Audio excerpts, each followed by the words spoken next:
Assalamualaikum warahmatullahi wabarakatuh. Perkenalkan, saya Arif Sabilah dari kelas 4 Ki D3 Akuntansi 2015 PKN STAN, Member of Republik Akuntansi. Sekarang saya akan membahas tentang financial leasing.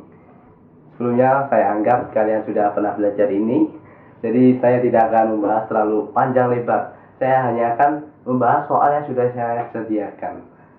Sebelumnya saya review sedikit tentang financial leasing. Jadi ada leasing dan lessor. Dari dua sisi tersebut harus memenuhi satu di antara 4 syarat, yaitu pertama adanya transfer atau pemindahan hak kepemilikan aset. Yang kedua adanya purchase option atau hak opsi untuk membeli lebih murah saat masa leasing. Yang ketiga, masa leasing kurang lebih melebihi 75% dari masa manfaat suatu aset tersebut. Atau yang keempat, PVMLP ataupun substansi yang kita leasingkan itu melebihi dari 90% dari fair value aset sekarang. Oke. Selanjutnya, dari financial leasing terbagi menjadi dua, yaitu sales type dan direct type. Kita akan membahas tentang direct type. Direct type itu ketika cost of asset sama dengan fair value aset sekarang. Jadi seperti ini nanti langkah-langkahnya. Yang pertama, kita tentukan annual payment dari lessor dan dari lessee. Bagaimana caranya? Kita lihat video berikut. Oke, sekarang kita masuk ke perhitungan. Kita buka filenya. Di sini sudah tersedia data soal dan apa yang kita cari. Di sini ada beberapa warna. Ini sudah saya link dengan nanti tempat jawaban yang seharusnya dicari. Seperti ini kira-kira. Hal ini data-datanya. Ada fair market asset sampai IDC rate. Ini ada yang dimerahkan. Yang merah ini tidak dipakai karena ada beberapa hal. Contoh di sini IBR tidak dipakai karena lisi tahu implisit dari lessor, implicit rate. Terus yang residual value dan fair value asset di akhir periode tidak digunakan karena di sini ada BPO dan dieksekusi. Jadi intinya BPO mengalahkan dua hal ini. Terus di sini ada rate, nanti kita cari ulang. Lalu sudah saya cari PV dan PVAD dengan masa 3 tahun karena ada eksekusi BPO. Kalau tidak ada, kita pakai 4 tahun. Lihat ini pangkat 3. Oke, langsung saja kita cari PMT atau annual payment dari lessor. Sudah saya sediakan tabel-tabelnya, tinggal diisi. Ini BPO.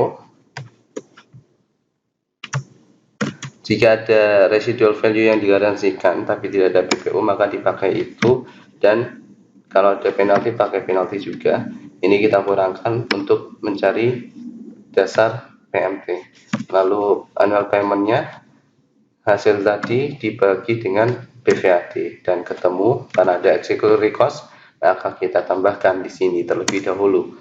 Nah, untuk cash receipt dari lessor sama dengan annual payment ditambah executory cost. Nah, dari lisi di sini sudah saya link, kebetulan sama. Nah, setelah itu kita cari PVMLP. Gunanya apa? Gunanya untuk dasar penghitungan dari list receivable bagi si lessor dan list liability bagi si lessee. Langkah-langkahnya bisa sama dengan sebelumnya, hanya saja di sini kita menambahkan present value dari annual payment, residual value yang digaransikan, penalty, dan purchase option. Untuk lebih detailnya kita lihat berikut ini.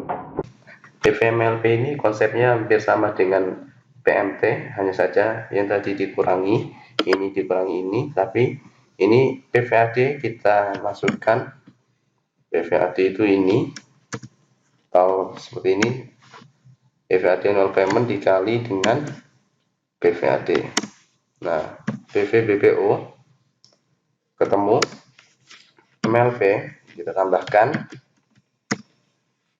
Nah, di sini ada IDC, Initial Direct Cost, kita tambahkan juga, dan nanti kita adjust rate untuk interest revenue di IRR Tapi sebelumnya kita total dulu list receivable-nya 255 juta. Nah, untuk intinya IDC itu cost yang menambah list receivable yang harus di-adjust kalau dia menggunakan direct type. Kalau menggunakan sales type, maka langsung dijadikan sebagai expense di awal periode. Lalu kita cari IRR. IRR ini list negatif list receivable total dikurangi dengan payment pertama. Nih. Selanjutnya sama juga. Dan terakhir ada BPO sebesar 15 juta. Nah, untuk IRR rumusnya sama dengan IRR kurung range-nya berapa? Nah, ketemu 8,8847. Di sini 8,89 hasil pembulatan. Tapi nanti kita pakai yang ini untuk lebih akuratnya. BVMLP sudah saya link juga, kebetulan sama. Hanya saja di sini tidak ditambahkan IDC. Kenapa? Karena IDC itu hanya untuk lessor. Dan rate ini hanya berlaku untuk lessor. Sedangkan lessee menggunakan implicit rate. Nah, ini depresiasi didapatkan dari lease liability total dibagi masa manfaat.